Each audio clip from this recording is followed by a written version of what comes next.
Hi, it's Tim Hagen from Progress Coaching, and welcome to another episode for the Coaching Conversations podcast. Now, we are on Stitcher, we are on iTunes, and multiple different channels. Please check us out.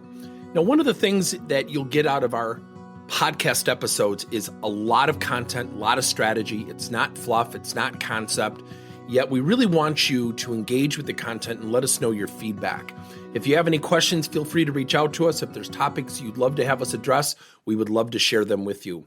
Let us know your impact and let us know your feedback.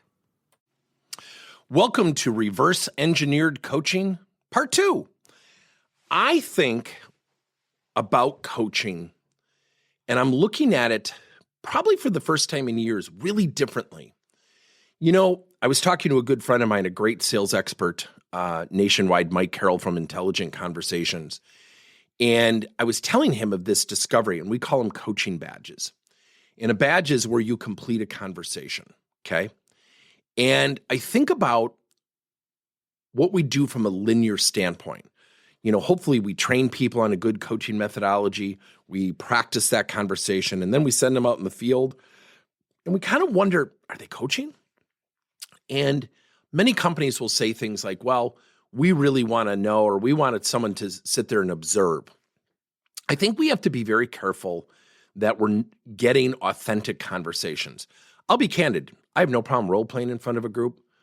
I've been doing this 32 years. If someone wants to observe me, not uncomfortable. Yet I will tell you, it does change the dynamic.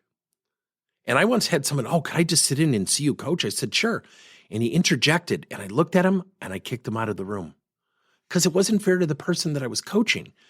We weren't there for his benefit. We were there for the person being coached's benefit. And so it is a dynamic shift. So my friend Mike and I were exchanging some messages about this methodology about reverse engineered coaching, detailing what do we want to know. I want to share something with you. I ended up chatting with a friend over the weekend who's in sales. And I said, you know, when you go out and you have things that you want to know about your prospects or your customers, what specifically do you need to know in terms of the information you need to collect? I want to literally read this to you. This is exactly what he said. I wrote it down. We were on a Zoom call. And he said, well, what I try to do when I meet with prospects is let them know that they can trust me. And I'm like, oh my gosh, he's going out there with a personal, very linear agenda. I said, no.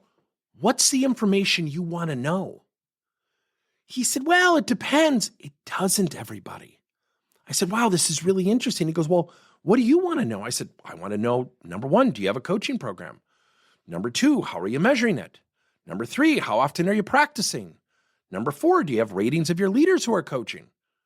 And he looked at me and he said, wow, that's really interesting. You know, I've never thought of it this way, which I was astonished.